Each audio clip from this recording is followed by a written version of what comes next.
Welcome to Voyager, please. A hateful voyage through the Delta Quadrant. My name is Joseph. And I'm your co-host, Peter. We have some breaking Voyager, please news to share with everybody. What is not breaking news is that Picard is about to come out. I think by the time people listen to this, it'll literally be next week that Picard is going to debut. And Peter and I have reflected on the fact that, A, we are exactly the target demographic for the show, seeing as we are like nerds in our mid to late 30s that grew up watching TNG and have an unhealthy respect for Jean-Luc Picard. And B, really want to talk about it on the internet. And yeah, watching that Star Trek pornography really reignited my desire to talk about TNG on a podcast. So we've decided that after our next episode, so we're going to do a review of Living Witness, and then we're going to actually hiatus Voyager as our content for 10 weeks while we absorb Picard into our bloodstream, and we will be producing a weekly podcast on Picard. The release schedule will change a little bit because the idea is I think we're going to watch the episode the day it premieres, talk about it if possible that day, and then produce the show and release it before the next episode comes out. So I would expect that perhaps the show might be coming out on Wednesdays when we do that. We're going to work that out. But the idea here is that Voyager will go on a pause, and we will devote ourselves to doing Picard, because I don't think I'll be able to escape myself from wanting to talk about it, so we might as well indulge that. And thankfully, Voyager is going nowhere. It is 25 years old. It can just chill while we catch up with old friends, so to speak, and then we can return right to Jerry Ryan, strapped into her catsuit. This show having already been in progress. So I hope that doesn't disappoint any hardcore Voyager fans. We certainly intend to pick right back up after Picard is over, and we're not going anywhere. But this is too much of a pop culture moment for us to ignore. And I will say though that we will have to see how many of our recurring bits might apply to Picard, like if there'll be any space pipes. Damn it, I keep forgetting to break out the Darius bingo card.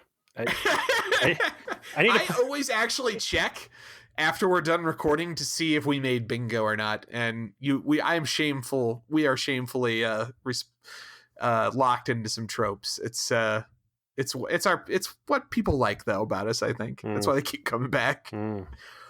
On that note, though, what we did watch an episode of Voyager this week, and we are going to review it. And what is that episode called, Peter? Season 4, episode 22, Unforgettable. Remember last week when we were discussing this and I asked you if this is a bad episode, and you did not say absolutely yes, this is a terrible episode? Yeah, I kind of vamped a bit on it. I remembered Virginia Madsen really well because she reminded me so much of Kess. Yeah, she's a real Kess. Yeah, this episode was fucking terrible. Fuck you for not being like, yeah, this is a shitty episode. I didn't think it was shitty. That's why I didn't say it was shitty, man. So everyone needs to know that Peter and I have taken to looking at each other as we do the podcast now. We have our camera up, and when I said that, I saw this look of disdain and his eyebrows go up as he looked away, because he didn't want to look at my face as I said that. And gestures mean so much, that rich tapestry of life. And I just want you to know, I see how much you hated me saying that. Yeah. I don't think I've watched an episode of Voyager this bad in a while. This is some primetime 90s boring ass melodrama, and so we open up with Harry Kim and Paris and Chakotay, and this is like, it might be Paris's only scene, I think. And he's like he's just in the background, like at his station doing normal things. Who's not in this episode at all? It's B'Elanna. Yeah. She Roxanne Dawson just gave birth apparently around this time. Yeah, she gave birth immediately preceding the events of the last episode, which was Omega Directive. I think they actually had to take her off the set, and they ended up cutting her out of some scenes. So, anyways, we've got Kim, Paris, and Chakotay talking about some sensor calibrations that are off. They've been using the, what are they called, Rampart Bussard collectors.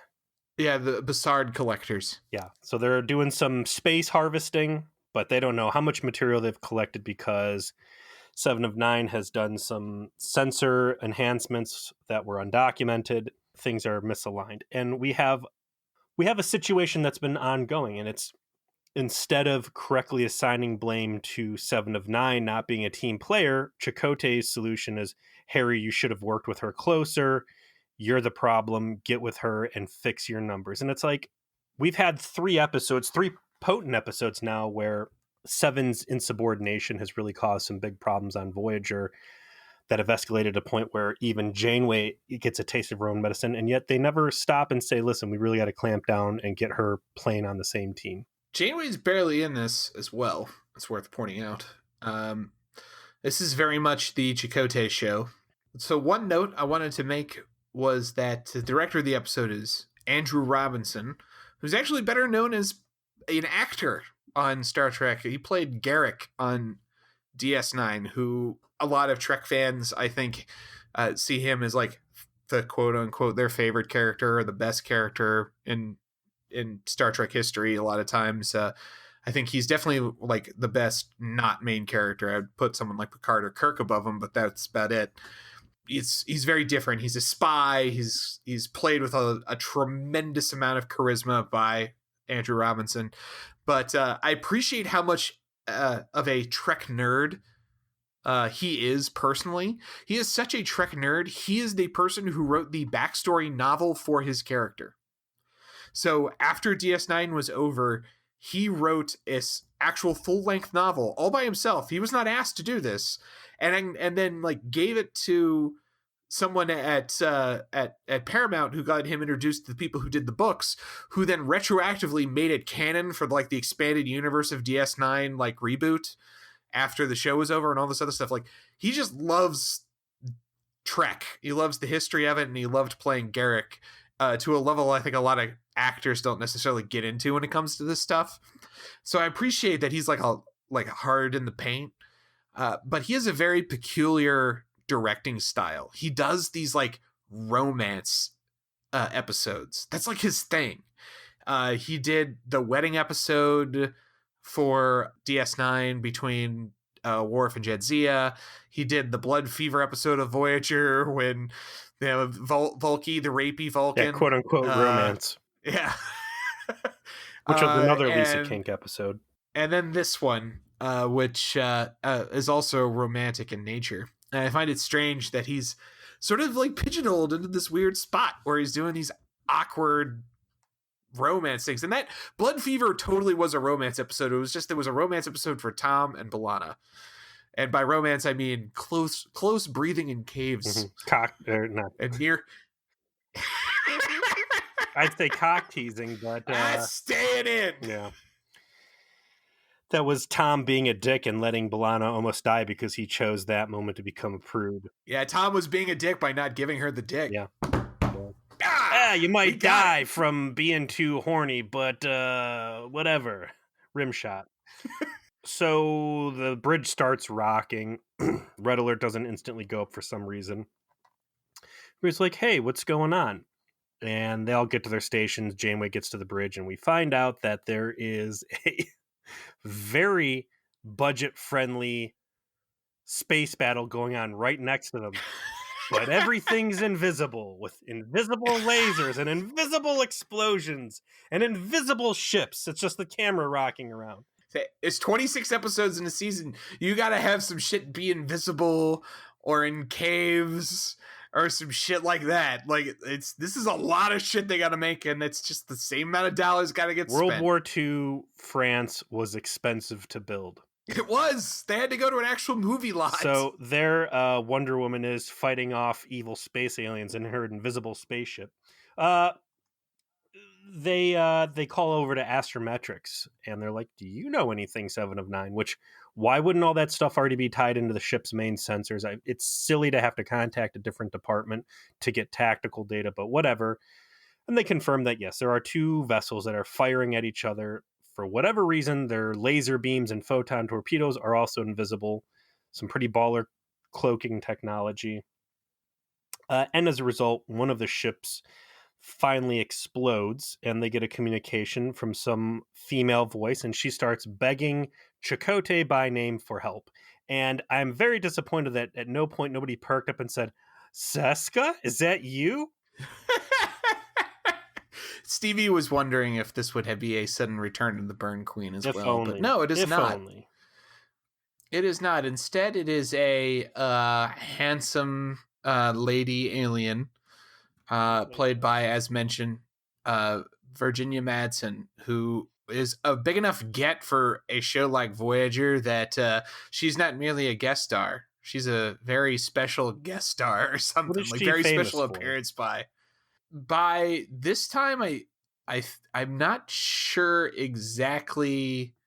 So the biggest movie she was ever in was Sideways, which got Oscar. She got an Oscar nomination and all that. This was like a mid 2000s comedy, and it was a big deal at the time. Uh, so in 1998, Rainmaker. That's probably the biggest movie she was in. Oh, That was a big one. Candyman. She's right up there with the Hirogen guy. She's a I would say she's like a real actress, not a TV actress. And so they build her a little bit higher. And she was in Highlander 2 as well. Oh. Yeah. Move over, Can't all be John Rhys winners. Davies. I want to talk about cloaking devices because these are some pretty fancy cloaking devices, and it got me thinking again. Like, people on Voyager have to know how to build cloaks, like how to just flat out knock off a Romulan cloak or a Klingon cloaking device. Like, I think if I was in Janeway's shoes, I'd really be like, let's. I understand it's against all the rules, but let's put one on just in case. I mean, at the very least, 7 of 9 should know how to build a cloaking device. Oh yeah. Klingons and Romulans have been assimilated. Kind of makes me wonder, like, do the Borg ever directly employ a cloaking device, or are they just like so big and powerful they're like, whatever, we're here, deal with it? I don't believe that they ever do on camera talk about having cloaking devices, but and we know that Federation ships can be retrofitted with a cloaking device because the Defiant has one on DS9 at the exact same time that the show is happening.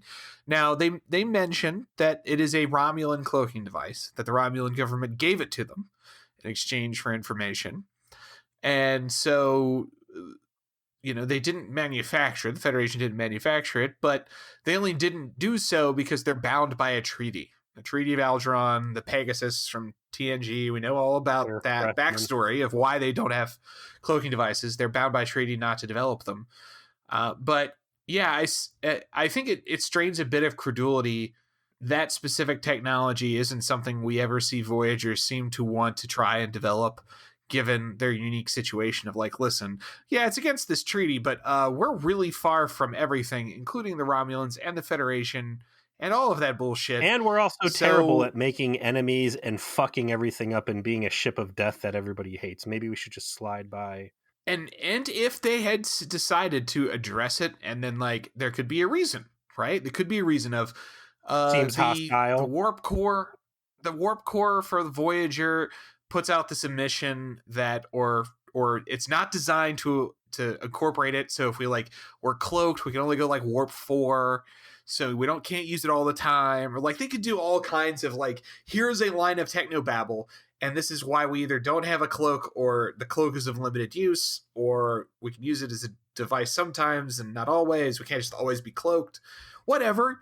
I would buy anything. I would buy anything that they want to give me as long as they actually gave it to me. But I agree with you. Like, it seems silly to me they don't have a cloaking And these are device. some hot shit cloaks on these other ships too. Again, they are firing while cloaked. And you remember this is like the major plot point of Undiscovered Country, right? Oh yeah. And again, the weapon fire is also cloaked. So we rag on Voyager frequently for having fantastic technology that they do not try to co-opt at all, even when it's like perfectly installed on one of their shuttles, like the Event Horizon space folding warp drive of vis-a-vis. But whatever. Which never gets mentioned ever again for the rest of their Yeah. lives. But so what should be Seska starts begging Chakotay for help, and they're all like, okay, well, we beam her off onto the sick bay, but they can't get a lock. So Chakotay and some other dudes beam over to their ship, which the interior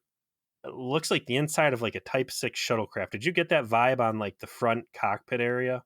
It seemed to me almost like a, I don't know, like an observation deck type of look. Like it just didn't look like an actual like ship. It just looked like 10 forward Yeah. from TNG. They start Looked like a conference they room. start poking around, and a name calls out. A red velvet boot calls out for Chakotay's help, and you see this leg hanging out under a big pile of bridge rubble, which was pretty convincing. Usually, when you see like heavy battle damage to a ship, it looks like shit, but this piece of wreckage they got laying on top of this character looks pretty good. Chakotay pries it up, and they beam off to sickbay. Does that ship end up blowing up? No, it doesn't. Not that I saw them. Well, they never talk about it blowing up. They talk about like trying to restore power to it, and then it's unclear at the end if that's her ship or the other guy's ship that they beam over to, which is a good point. But so the big tease here is that this lady clearly knows Chakotay, knows everyone, but they have no memory of her. And also, all of Voyager's technology can't seem to like lock on to her personally. Like the doctor's tricorder doesn't seem to record her life sign and that sort of thing. And she conveys that her species gives off some kind of pheromone that blocks the long-term memory formation of them in other species. And as a consequence, no one can actually remember them after they have left their general proximity for a long enough amount It's of a time. memory rift, which for organic targets, pretty feasible, pretty cool. The fact that this pheromone also manages to fool tricorders up to capital ship sensors is ridiculous. Yeah, the idea of we give off a pheromone that makes it so people can't remember us is definitely neat. I also buy like the super cloak and like the explanation for like the technology of like, hey, well, we're really good at not being remembered or we're being covert. So of course we developed covert technology because let's just be good at this, I Be the guess. best. Let's be the best there ever was. But yeah, the fact that like their biological inability to be recorded seems to affect sensors is a little bit of a stretch, but it's Star Trek. I can still buy that. I have no problem with They that. play this game in sickbay because you got Janeway, you got Chakotay, you got the doctor there, and they're like, hey, what's going on? How do you know who my first officer is? And she's like, well, it's complicated. Like, give us details. It's complicated. It goes on for about 10 minutes. And finally, she spills the beans and says, I know you. I've hung out with you. And he's like, well, how can that be? And then she's like, it's complicated. Before they go into the whole, it's impossible to remember my species, my first assumption, or what I wanted to be the case, was that she was from some sort of alternate reality, alternate dimension, where there she encountered Voyager and forged this romance, and then something happened and she jumped into another dimension, and now here she is seeking asylum from whoever, and she knew she had these inroads. We see many times like a member of Enterprise or a member of Voyager shifting into an alternate reality or an alternate timeline, and that's where the focus is the main character moving somewhere else. I thought it'd be cool if just space craziness baggage falling in Voyager's lap and like, hey, in another reality, you helped us do this, or you destroyed my home, or you're a bunch of great guys, or you did save Talaxia or whatever. Here's the consequences of your alternate reality. Chakotay, here's your love child from another dimension. That's a really cool idea, and I don't think that would have been too far off, like, from it being something he could have done. You mentioned something on the trauma support group in reply to a very thoughtful postulation by one of our fans about like Borg, psychology, like Seven of Nine's impulses versus impulses that were programmed into her. Like, where is the her desire begin? Where does the Borg end? And you mentioned like these are all good questions, but sometimes you have to keep in mind that in particular to the time frame in which this stuff was being made, this just wasn't something that anyone had ever tried to scratch beyond the surface on. Like it was, these ideas weren't mature enough the way they are to us now to be conveyed in television format. That was the province of written science fiction, not mass marketed television science fiction in the same way that it is now. And so and that was a good point that you made, because I think oftentimes you and I, because we're lifelong nerds, we're lifelong Trek fans, we're lifelong science fiction fans, we watch things like, you love The Expanse, I love Battlestar Galactica, I love Man in the High Castle, or I did until it ended and it was bad, but we have grown to appreciate this mature storytelling and these ideas that kind of go beyond that surface concept. And so we can be a little unfair to the show because we're taking it out of its context. Not all the time. A lot of time we're able to put it in the right context and enjoy it in that context. But that idea you just had, I think that would have worked in 90s Trek of like, and I know that because they kind of do episodes sort of like that later on. And it's a shame they don't develop that idea more of that whole parallel universe where you made different choices thing, right? Like the whole mirror universe thing is like an idea from the 60s. Yeah. They continue to develop that is that, so she's just got a space stink about her.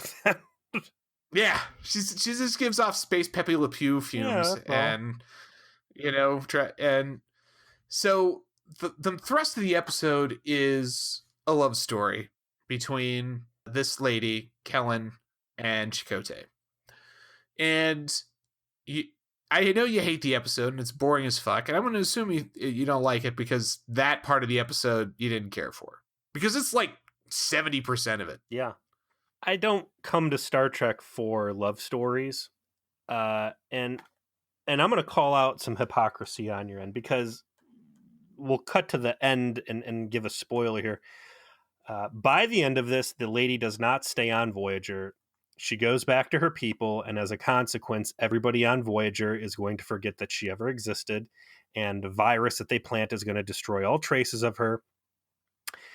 And it's the exact same crime as Year of Hell and everything else. This is a quintessential Voyager bottle episode where nothing fucking matters, and you're just wasting the audience's time with this dry hump that is going to build into nothing. Janeway tells no one learns anything, no one changes, because by definition no one can. It's a zero-sum game. Janeway right off the bat's like, hey, hang out in sickbay and try and talk to her, which is stupid of Janeway. Hey, Chakotay, I mean Coopte, why don't you hang around with this blonde femme fatale who is going to rope you into whatever bullshit? Who looks suspiciously like S. I mean, we can't emphasize this enough. Hair, ears, velvet jumpsuits, low velvety voice. Mm-hmm. Like it's so reminiscent of pointy elf ears, big ugly blonde wig. It's wild in some ways that they decided to go so specifically for that. And again, this plays right into the co-op-day trope too, because like every time he gets roped into some girl's crazy plans, it's usually like this blonde type, the Borg lady, whatever her name was, back from what was the Borg co-op episode where he gets implanted? I remember that one. Yes. Well, I remember the Borg co-op because it was like the first time we were like got a real solid taste of the Borg on the series. Solid taste of co-op day as well. And she's like, we fell in love and you were so great and all this other stuff. And he is uncharacteristically resistant to completely falling for her shit.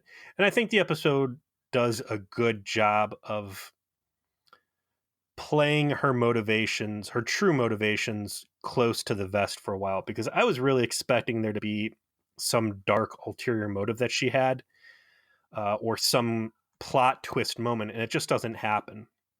She really is there for love, and we get treated to several scenes where she starts very aggressively trying to rekindle this romance that she believed existed between her and Chakotay. We find out that part of the technologies, because my first question to all this, like, her accusations that, oh, you guys can't remember me and there's no trace, like, everybody makes personal log entries, like, shouldn't there be evidence of her all over the place? But conveniently they have these, like I said, a virus that they implant that goes through and destroys all traces, which kind of a wave of the storytelling wand to plug those holes. I agree with your overall sentiment that it's disappointing that this episode is a incredibly strict bottle experience, and that nothing that happens here by design can impact the characters in any way. It is the worst part of the episode, but I guess just to cut to the chase, I liked the interaction between Chakotay and Kellen. I thought that that Robert Beltran is one of the weaker actors on the series. I think it's fair to call him that. Uh, but there were a few times where I felt like he rose above his weakness and was able to kind of like find some nuance and find a kind of a line in the performance that made me buy it. And Virginia Madsen did a fine job of portraying it on her end. I think she definitely outacted him in many ways. So there was a bit of an imbalance, but I got it. Like, she had a real connection with him. He missed it. He came back. It's complicated by this inability to remember. He starts to fall for her again. And again, I mean, you And, agree she's like pushing way too hard out of the gate. she is, because she wants it really bad because she remembers it. And it kind of, in a way, maybe this is what I like appreciated. Like at the end when it doesn't work, where he's not able to like recreate that with her the second time around after she's Third made to time around. forget. Like, yeah, because he's not that way. He's not trying to like come real hard out of the gate, and so she doesn't respond the same way, and so they kind of miss the connection, which is Neelix's point at the end. And I thought that was great dialogue on his part. It was very Andrew Robinson dialogue. It's the kind of shit that Garrick would say, like in terms of philosophizing. Obviously, his is much more sinister and related to real politic of space. But the idea that in this episode, Neelix is sort of the one that's providing the check on, like, yeah, it didn't work. Well, it's because you're dealing with affairs that don't have like a logical structure. Like sometimes something's missing, and a spark that you think should ignite didn't. And I don't know. I got what they were trying to do with this episode, and therefore I did not hate it. Its weakness is obvious, but I liked the relationship. I want to talk about your comments to Beltrain. I think that Chakotay as a romantic lead is very boring, but there's really no other option. There's no option other than him, because Tom is now locked down with Torres, and you can't really bring him into romantic encounters with other people without just making him a cheating asshole or breaking up this relationship you spent a season fostering. Tuvok's off the table because of logic and whatever. They've tried with Kim, and it's been disastrous every time they let him go anywhere near a romantic plot line. And that leaves Neelix, who bangs little kids. So at the end of the day, Jeffrey Epstein in space. You're left with two viable candidates to tell romantic stories with. One is Chakotay, and the other is the hologram doctor, who always knocks it out of the park. But part of that is that it's a rare occasion for the hologram to fall in love. Yeah, there's like a double story there. It's not just that Robert Picardo is the best actor. It's that he's also playing like the character with a lot more to have to process when it comes to having a romantic relationship. And you and I both have noted that one of our favorite episodes of the show was guess what? An episode where the Doctor has a romantic relationship with Dr. Yeah. Pill. And so it's not that the Trek can't do this kind of plot line. And I agree with you. Like, they are kind of shoehorned. And obviously, they also have, for a while, like, put that thought out there that, like, Chakotay and Janeway are going to get together at some point. We have made like 80 hojillion jokes about all the times Chakotay seems desperate to crawl into that puss. His miladying. Like his miladying, like, super hard, building her hot tubs and shit, you know, trying to fight for affections with a fucking monkey.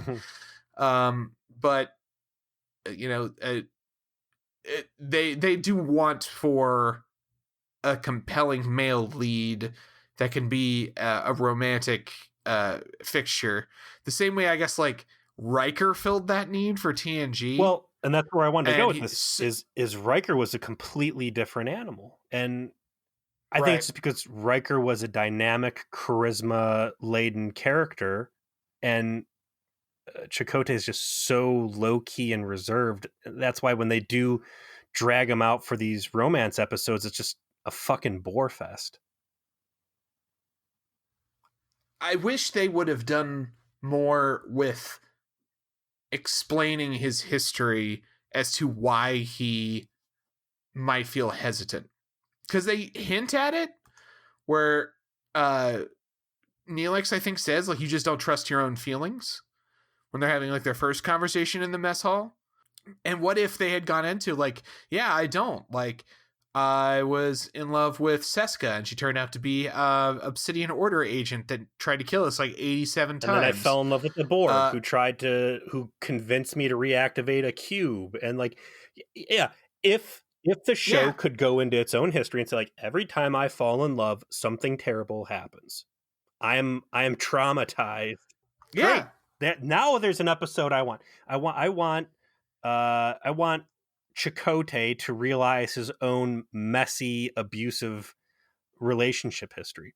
What if they had switched this episode around, and instead of it being a girl space ninja ghost, they had gone in with someone that was targeting one of the female cast members. You've got Janeway, who I think is the most viable candidate at this point. I think she's almost romantically targeted too much. Torres is again locked up with the Tom train. And then who else is on the table past that? Wildman? Yeah, I think you're even more wanting for choice on the female side. I think that 7 of 9 is obviously not a good choice.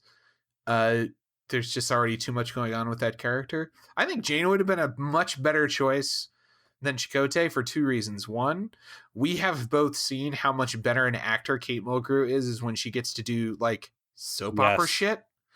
She's super good. So like giving her a situation where she's like romantically connected to this mysterious man that she doesn't know but feels a connection to, and it's all like she's got to deal with that and also her command responsibilities at the same time, dealing with it. I think that might have been more compelling. And the other part that I want is that ever since Message in a Bottle, we have not cycled back around to her personal relationships yet. She found out in Message in a Bottle that Jerry or Greg or whatever the guy's name, her Mark, her fiance, had written her a Dear John, hope you don't die in space letter. But she's back on the field, and now she has no, as Chakotay put it, nothing to hide behind, saying that she can't get out there and date or whatever. So again, that would have been more stakes to this episode, a growth point, something for at least the audience to take away, not just, Chakotay's a sappy dude who falls for girls and gets burned at the end.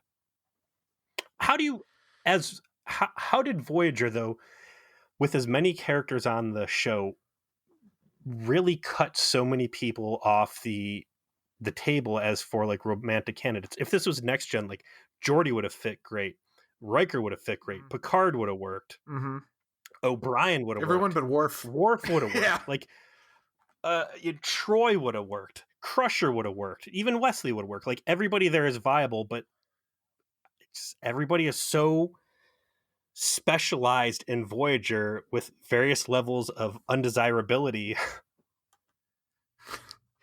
Also has to do with the overall weakness of the actors versus what was available on TNG. Like you said, almost every character in TNG from the captain on down was a potential target for this kind of episode. Riker was more often it, but like I remember one of my favorite TNG episodes was the one where the captain has a girlfriend. Gosh, yeah. And it's like that. Oh no, No, not Vash. No, it was this the stellar cartography officer who's like that Mrs. Robinson looking lady. Jeffrey Tube And concert time. yes, you got it. Like, and there's this great moment where he's just like, like Jean-Luc comes like rocking into the bridge from the ready room and is like being all kind of like jovial and personally friendly with Riker, like he just got laid, and it's like stuff like that and everyone's like, I think the boss is having a good time with the science lady. I think are we happy for him? I think we're happy for him. Like there's just not that same strength when it comes to a lot of the actors on this show. Like you just can't trust Garrett Wang. You can't trust Robert Beltran, and you don't. Tom Paris, you've kind of locked into you don't want to give. They've decided on a different path for him, right? Like a different kind of like story arc of him maturing. So you don't want to pigeonhole him with this. Tuvok is too locked in, right? Same reason Data wouldn't work. But Data did work. I mean, Data had several romance episodes under his belt. Data wanted the romance. Tuvok specifically does not. It's not compatible. Yeah, not only have I Vulcan, I'm married. Yeah. Yeah. My dick is super dry. So let's actually talk about Voyager, because I will say I'm the person that I think likes this episode, of course, but at the same time, I do admit there's not a ton to talk about. The love story is the majority of the episode. The rest of it is basically a little bit of background about these very reclusive aliens that no one can remember. They have really good technology. We find out that the lady in question here was originally on the ship to find a member of their race that tried to escape, which is not allowed, and spent weeks trying to track this person down on Voyager, and ultimately was successful with Chakotay's help, but then herself turned into somebody that wanted to escape this planet. And there's all of this trying to reignite their relationship while the rest of these aliens that represent Kellen's species attempt to reacquire her.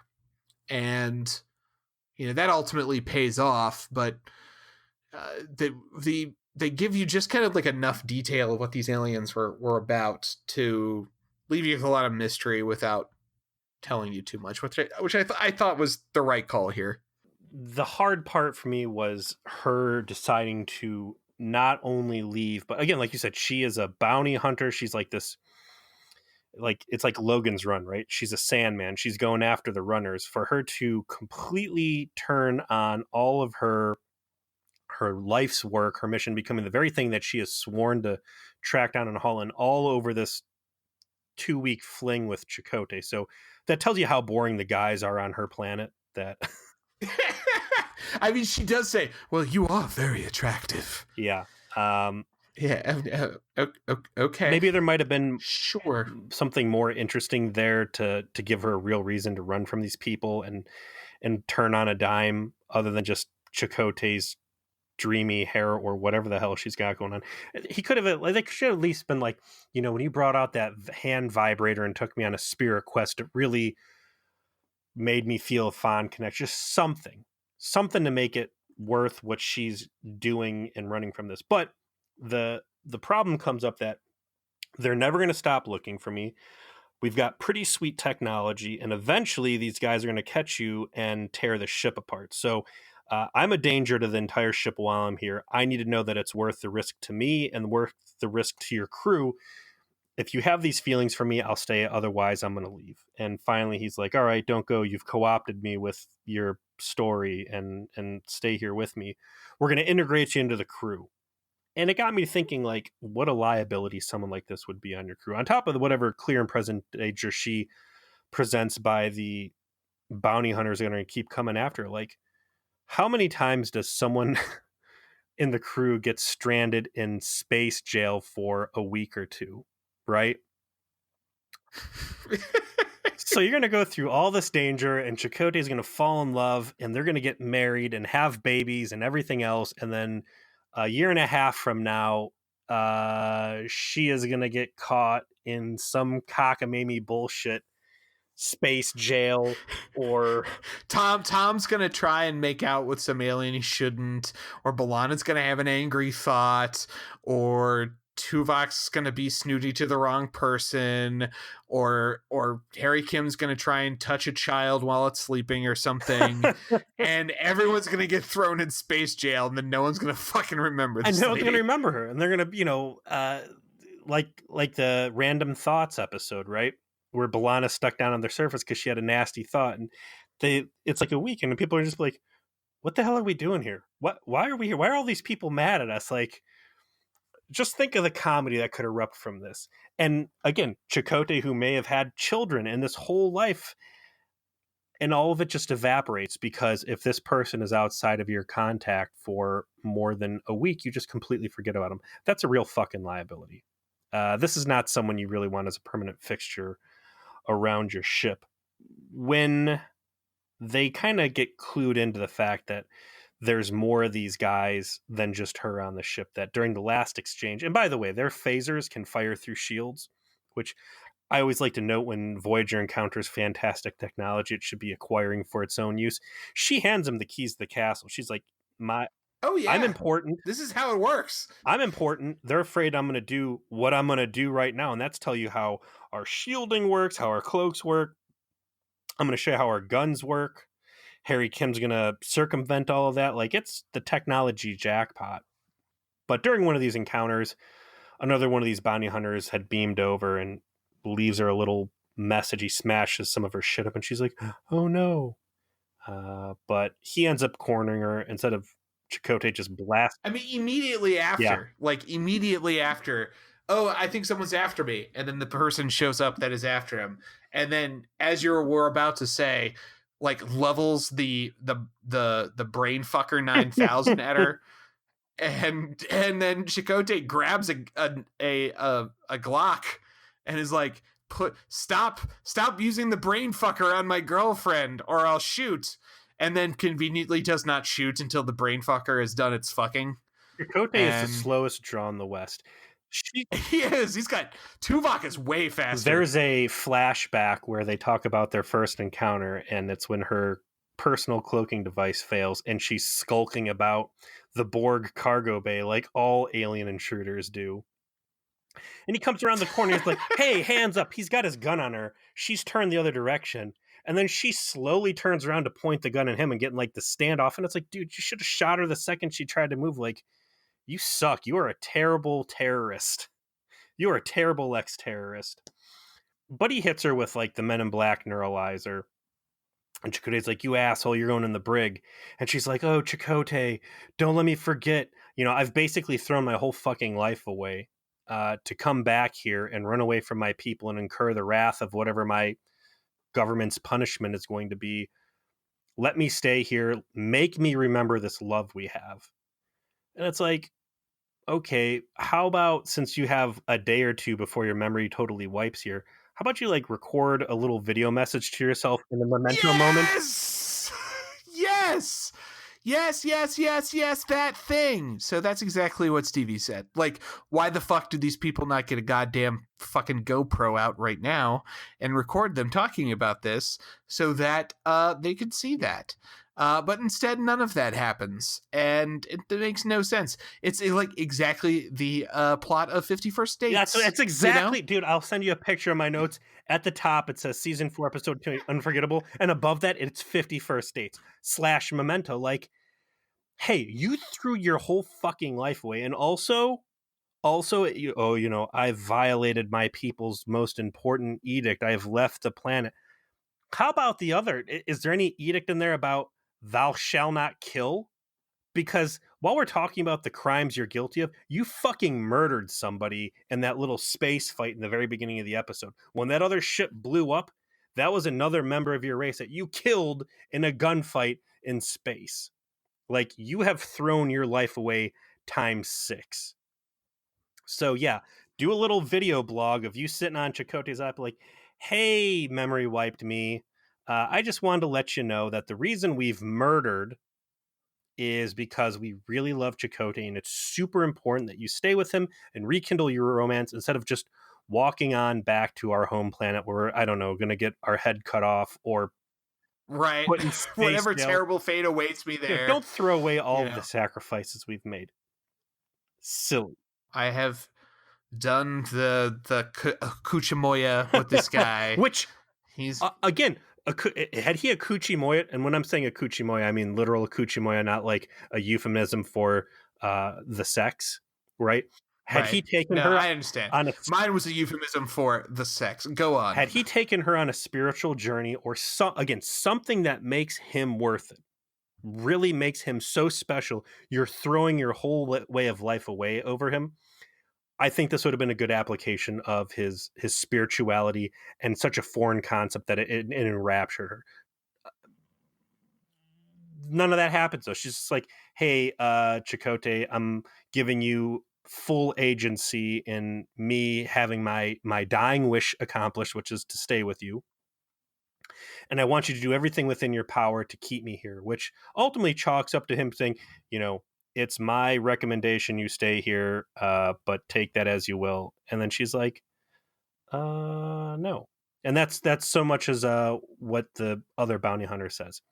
Chakotay goes and confronts him. "Is there any way to undo the neuralizer's effect?" And he's like, "I don't." Hey, hello. Oh. Yeah.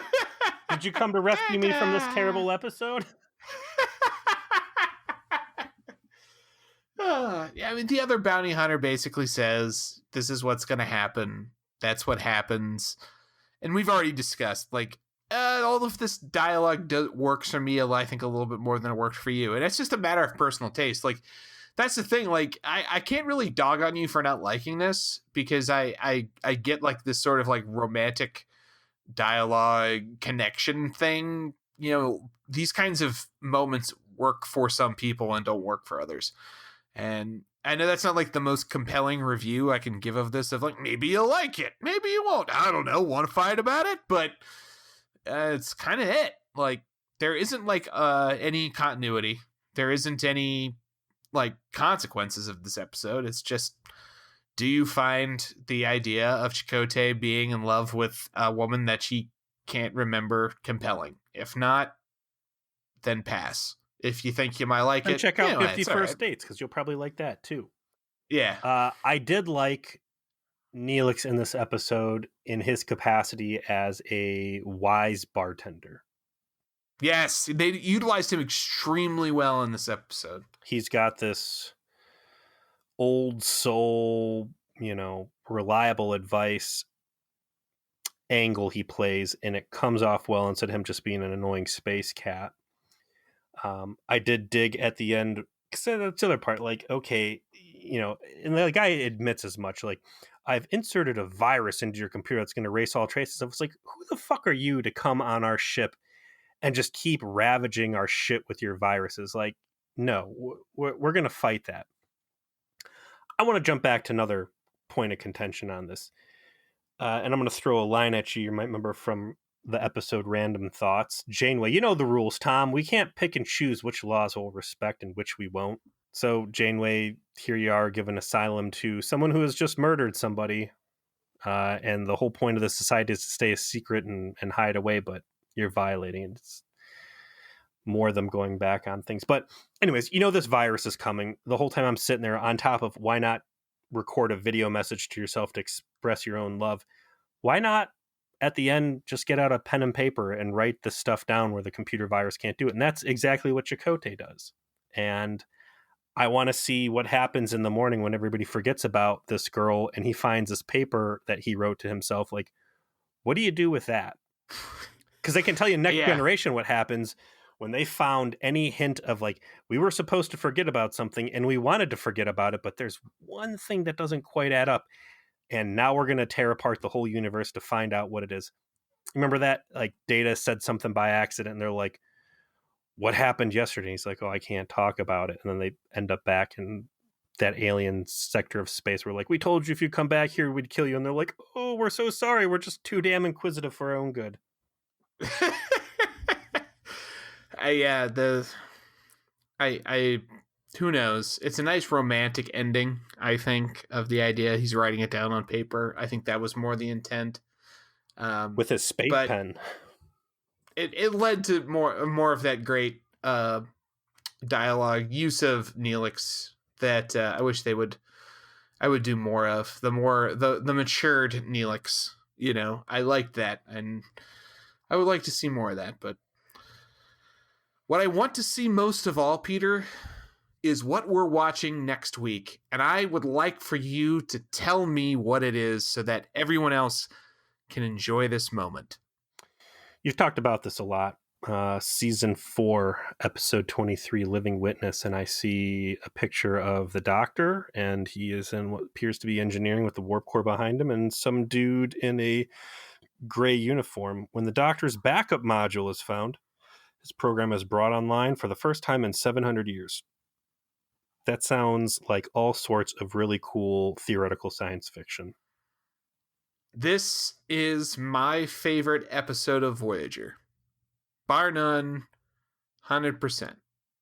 It is fantastic, and I cannot wait to watch it with you. Also, directed by Tim Russ. Written by Brian Fuller. So this is special for a number of reasons, but it's great. And I think that if we're going to take a hiatus to talk about Picard, this is the perfect one to pause on. So there's no secret, Joe, that you and I have both expressed great apprehension and concern that Picard is not going to be good. And how ironic it'll be to go into Picard with what you are calling the greatest episode of Voyager fresh in our mind, available for comparison to the triumphant, we'll see, the return of the Next Generation cast in 2020. Yeah, I'm not sure how triumphant it's going to be. I guess it's worth us talking about just briefly our expectations. Mine are pretty low. I think that, ironically, we were talking off air about how certain pop culture properties seem to lack creative vision. We were mostly applying this to a discussion about Star Wars, but boy, oh boy, could you apply that to like new Trek, right? Like CBS Trek. Discovery seems incapable of understanding what kind of show it wants to be. And you can tell that by how they disposed of Brian Fuller. They couldn't figure out like a steady hand to be the showrunner after. There's been no unification of like its production process, like what story they're trying to tell. And I've looked behind the curtain on Picard, and unfortunately it seems that it's having a lot of the same issues. Now, we can all invest a certain degree of faith in the presence of Sir Patrick Stewart, and that, this story that is being told is one that he found very personally compelling. But at the same time, it's more than just one actor, even one as talented as him. I'm not sure it's going to be good, but I think it will be good for radio. I'm looking forward to talking about it. But first things first is The Living Witness, and we will see you with that next week.